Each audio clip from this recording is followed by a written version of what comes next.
Good morning, and welcome to Unity of Palm Harbor. I'm Mara Hayes, our prayer chaplain coordinator, inviting you to visit our welcome table in the lobby. There's a book where you can sign up for our weekly newsletter that comes by email. It's very helpful and informative. This morning we welcome Reverend Dr. Jerry Troyer to our church, to our pulpit. Yay! Reverend Jerry is a dynamic voice, as we know, he's been here before, in the New Thought movement, blending scholarship, service, and soul. He holds a master's degree in religious studies and a doctor of divinity from Emerson Theological Institute in California. As a founding board member of Urban Street Angels, he helps unhoused young adults build stable lives through housing, employment, and life skills. He also serves as board president of the affiliated New Thought Network, supporting a vibrant community of centers, churches, and spiritual seekers. Awesome. Whether speaking at Om Center for Spiritual Living in La Mesa, California, where I believe he also makes his home in La Mesa, or traveling coast to coast to uplift unity, religious science, and independent communities, Reverend Jerry brings humor, heart, and holy practicality. I love that.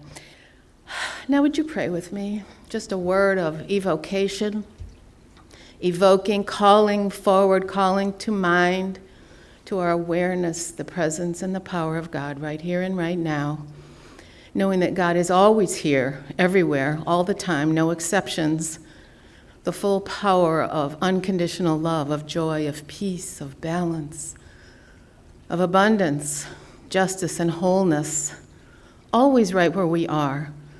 God is infinite, the infinite invisible, the universal love consciousness, the Christ consciousness, the Buddha mind, however we think of God, spirit, source. It is the source and substance of everything, including every body, everything, every moment, and every circumstance. There is a divine order over, through, and as everything. And so we, as part of this allness, share those qualities with the one. We are one with God, possessing as pure potential all of that joy, that power, all of the blessings, all of the truth of God. And so I know as we come together as one body, one mind, one heart, one life, we are so blessed.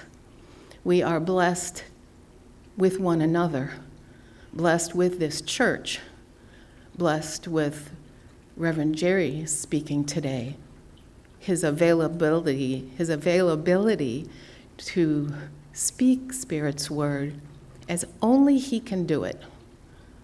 So we are indeed blessed and grateful, and in that rising into that high vibration of gratitude and thankfulness, we simply surrender to it. We simply allow it to be.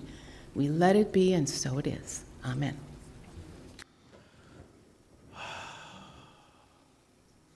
Good morning.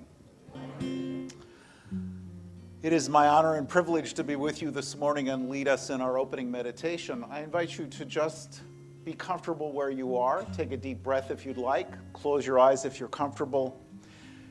And just be fully present in this moment, releasing thoughts of what happened earlier today, thoughts of later today or tomorrow, so we can be fully present in the lusciousness of this moment.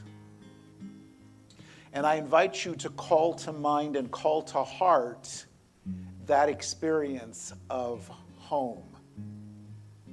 Home being that place where you are loved and nurtured and welcomed and embraced.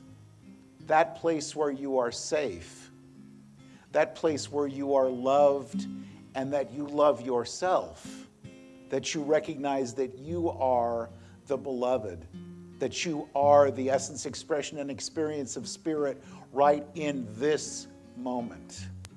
So as you go into the silence, I invite you to consider coming home. What's keeping you from that experience, and allow yourself to release it in this moment. Let's go into the silence now.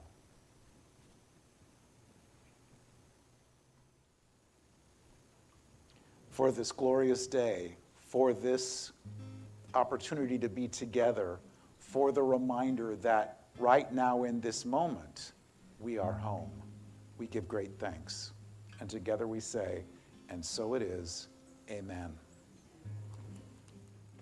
So good morning, Unity of Palm Harbor. It is so wonderful to be back with you, and my heartfelt thanks to Reverend Tracey for the opportunity while she is out voyaging and doing what she's doing and taking a little time for herself. It is great to be back with you on this glorious and sunny Tampa Bay day. It is absolutely gorgeous out there. And I am so pleased to see that, and I had forgotten, but the last time I was with you, probably two and a half years ago, and it's not that you all have bad weather, it's that you have so much of it. Because I come from San Diego, and it's sunny and 75-ish degrees, and we don't do much rain, and we certainly don't do hurricanes, tornadoes, any of that. So my last visit, and I had forgotten about this, but my last visit to the Tampa area was extended one more day than I expected because there was a lot of weather and the airport closed. So I wound up sleeping at somebody's hotel by the airport. So I got to stay one more night than I expected. But anyway, it's wonderful to be back with you on this glorious day, and I thank Reverend Tracey for the opportunity. So my topic for this morning is the gift, the word gift in quotation marks, the gift of change. I worked for a technology market research company in the 80s and 90s and 2000s. That was and I was there for about almost 25 years, back when I was still in elementary school, just so you know, got to clarify that.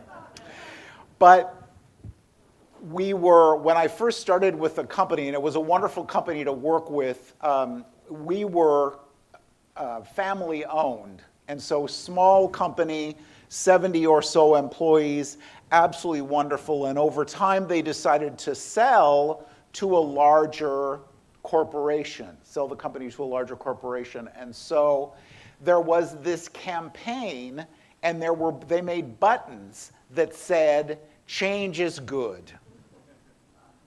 Well, I don't know about you, but so that was a campaign because they're trying to get people to buy into the fact that, yes, things are going to change and potentially we're going to get really good new benefits, new opportunities, but also, as you know, and we'll talk about this, change, even if it's the most wonderful thing in the world, can be scary. So they created these buttons that said change is good. And whenever I passed someone wearing one of those buttons, the middle finger on my right hand started itching. You know, ever had that? And that's as far as I'll go with that. But you kind of get the point of that. And I always wanted to say, change is good. Well, you start.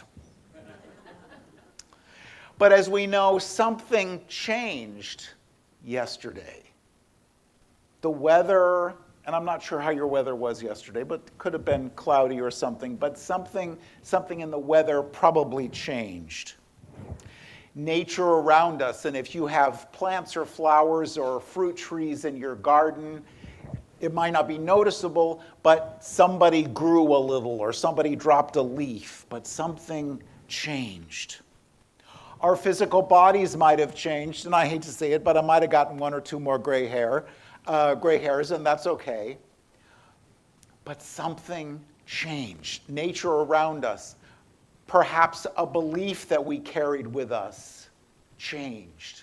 And we lovingly released that idea that no longer serves us.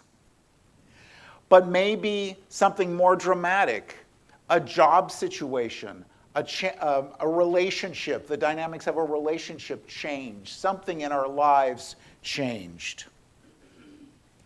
But we human beings don't like change, and I would suggest that very often, even when it's the best thing that could possibly happen, even when you're done with that job that no longer serves you and hasn't in a long time, and you're ready to release that and you finally do, it's really exciting, but it can also be really scary because we're not sure about what's next.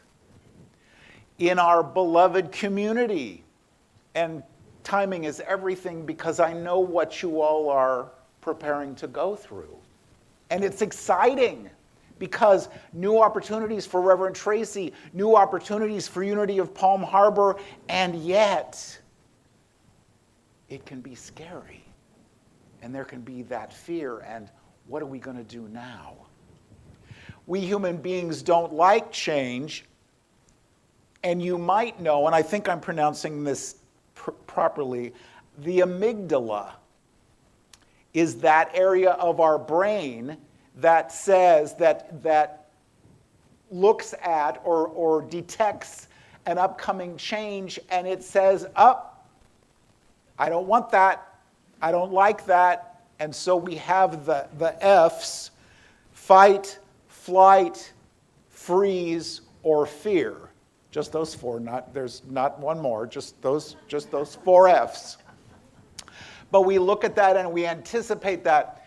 A friend of mine that I used to work for many years ago said that the devil you know is better than the devil you don't know. And maybe that's why we stay in relationships that don't serve us and haven't in a long time, or jobs that don't serve us and haven't in a long time. But there's that fear of jumping out of the frying pan and into the fire. You might have heard that expression. And so we stay even though it's not good for us necessarily, but the fear of whatever's next and what happens if we change.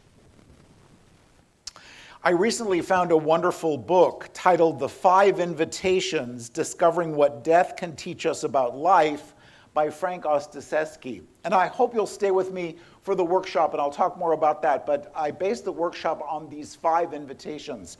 And in the book he writes, fragility and impermanence are in the nature of life. It's always coming together and falling apart. Not just the physical properties of life, and not just at the time of death. And it is possible to hold it all in love and compassion.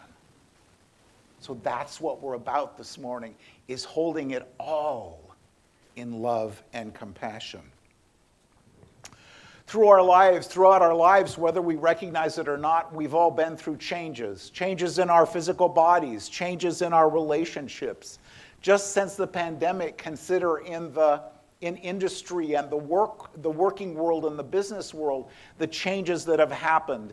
The company that I was talking about earlier no longer exists because we would make phone calls into technology departments. We used to call it data processing. Now it's IT or whatever, but to call in and do surveys about the kind of technology equipment that they had installed. But that went away because nobody answered the phone anymore, and so we couldn't make the phone call. But look at the businesses that no longer exist. Remember Circuit City. Remember Borders Books. Remember US Airways. So many that we can think of that merged into a larger company or went away. And I had the opportunity to speak at Unity of Bonaire in Richmond, Virginia, several months ago, and we were talking about this experience of Circuit City because if you remember, that's where they were based.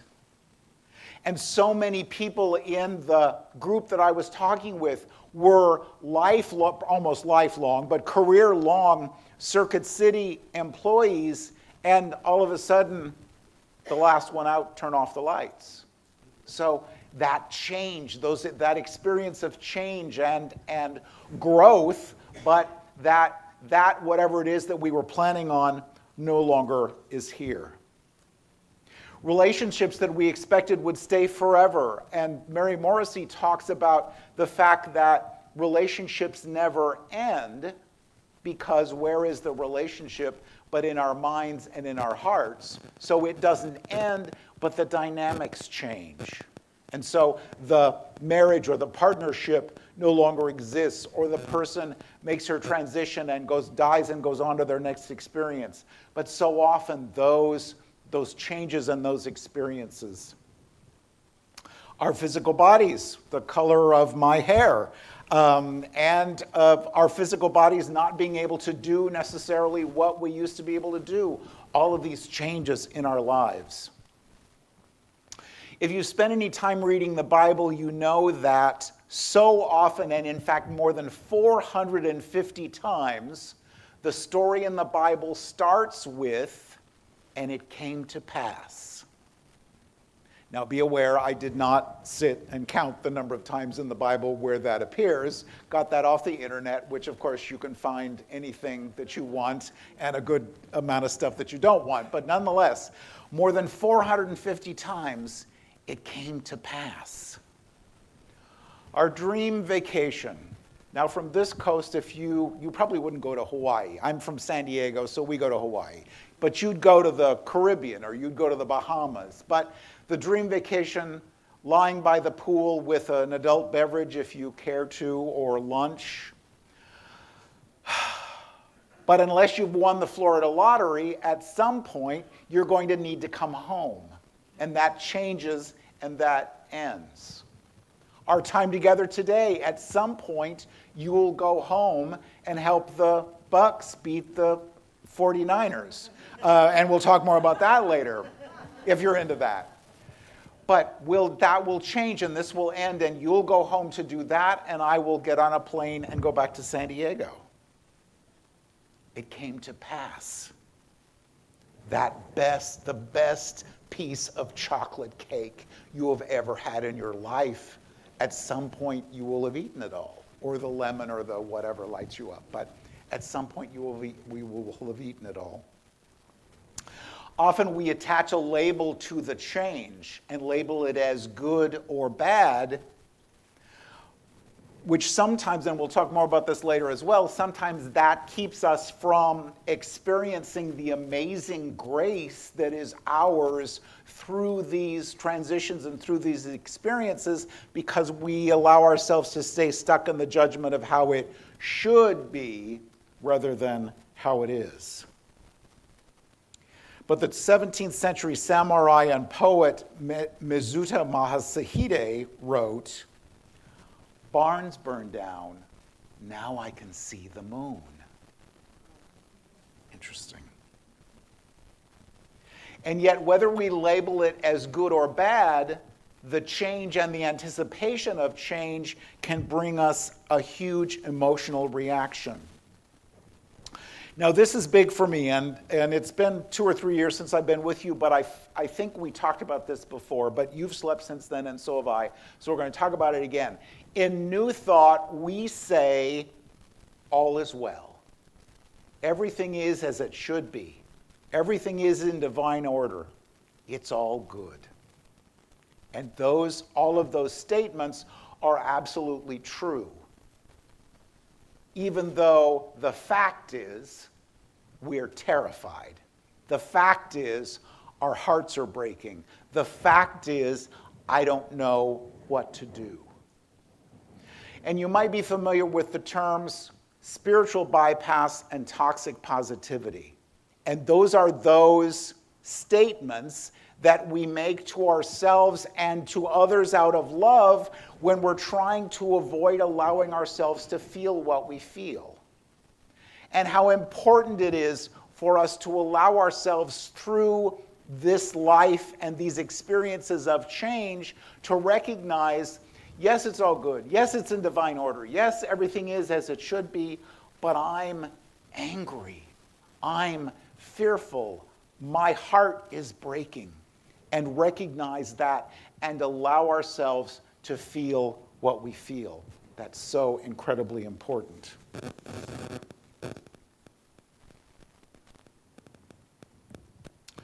You might remember my story from before, and my story is that 7 years ago, my husband made his transition in the airport in Houston on the way home from Unity Village.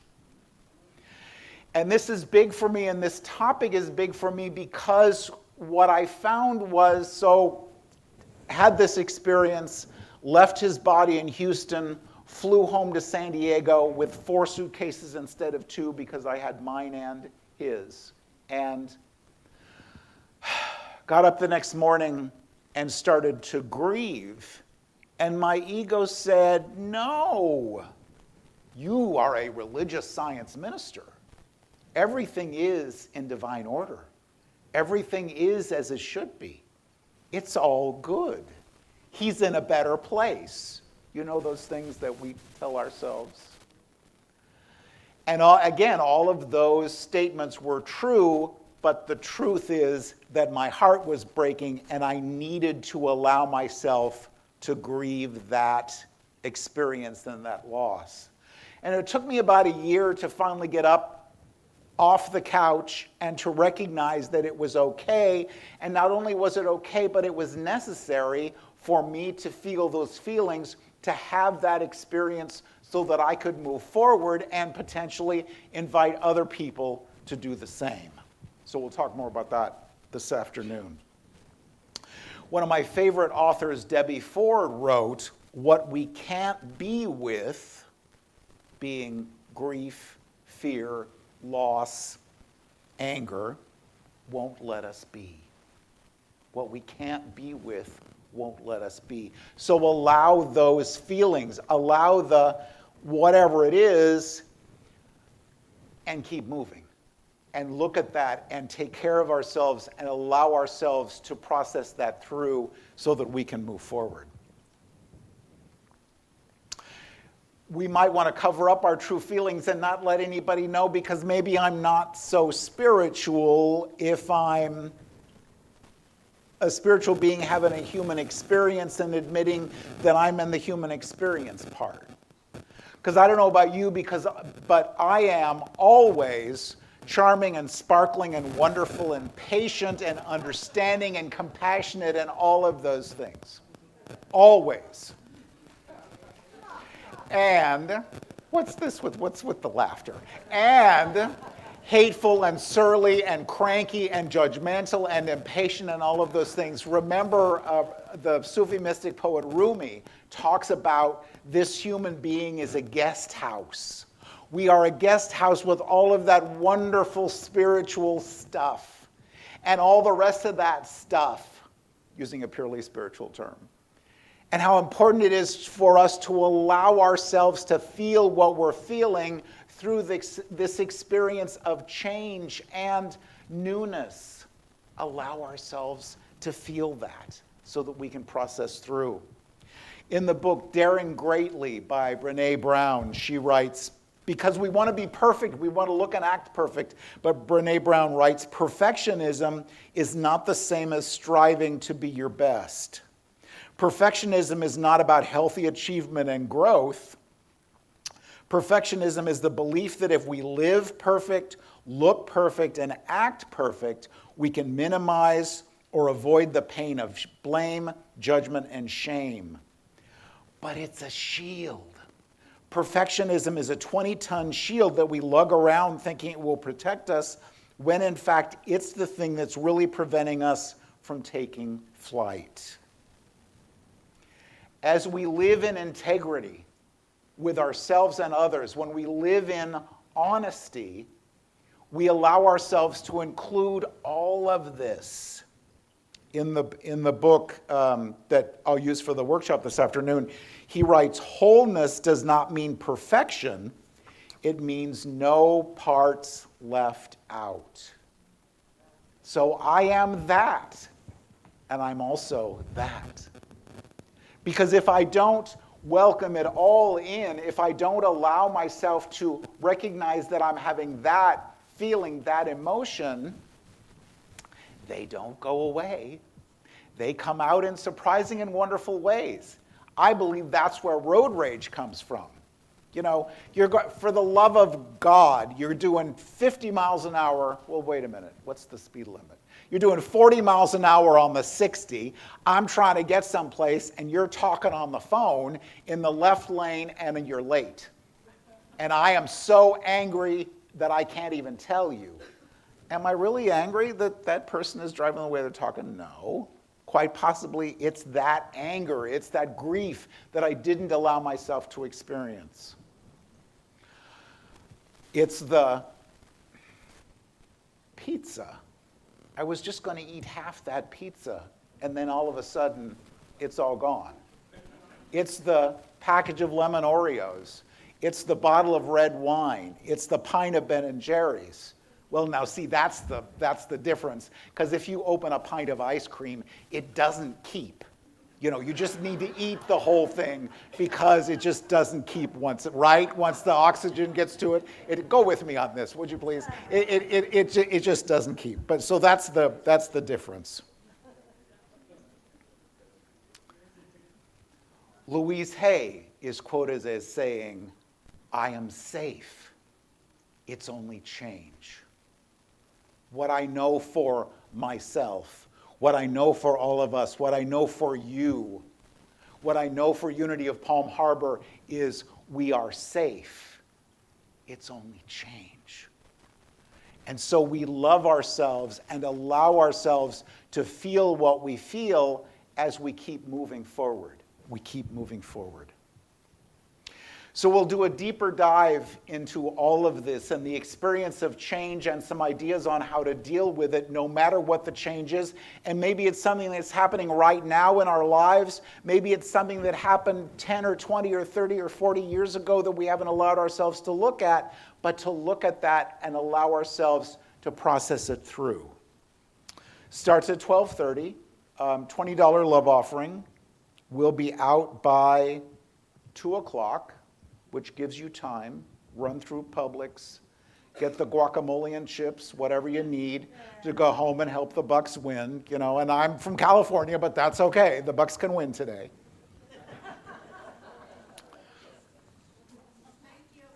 Of course. I know, right? Big of me, right? Yeah. Because I am safe. You are safe. We are safe. It's only change. So we allow, because that's all we're doing, we allow ourselves to keep moving through whatever it is, to allow ourselves to bring that we've carried with us for weeks or years or decades with us. Yesterday was National Coming Out Day. And for a lot of us in the LGBTQ community, but for a lot of us, period, what's in the closet is the leftover guilt or shame or resentment or regret that keeps us from expressing and experiencing all the good that Spirit has for us.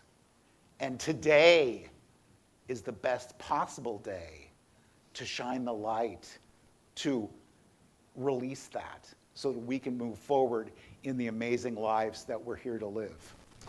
So I love Facebook. I always wait for a response. I don't have any financial dealings with Meta or whatever they're calling themselves today. I have no emotional attachment, but it's so cool because I get the most amazing quotes on Facebook that I use so often for Sunday talks. And there's a bunch of goofy stuff as well, but you know, that's why God made scrolling. You know, if it's not what you wanted, you can either stop and post a comment or just keep scrolling. But I'd like to close with this. I love this quote that I found on Facebook. Life is amazing, and then it's awful. And then it's amazing again. And in between the amazing and the awful is ordinary and mundane and routine. Breathe in the amazing. Hold on through the awful and relax and exhale during the ordinary. That's just living. Heartbreaking, soul healing, amazing, awful, ordinary life. And it's breathtakingly beautiful. So with that in mind, join me in the light for just a moment. So we allow ourselves to stay in this consciousness of oneness and the recognition that we are the beloved. And moving forward today, whether we stay around for a while or not, we allow ourselves to recognize that we are safe. It's only change. We always have been. We always will be. And we allow ourselves to ask for help when we need it from our beloved spiritual community, from dear ones in the world, from the One. We allow ourselves to ask, what's next for me? What should I do? How can I heal this? And allow this loving, nurturing presence that resides within us to tell us what we need to know. So for this day, for this beloved community, for what's next, we give great thanks. And together we say, and so it is, amen. Thank you all so much.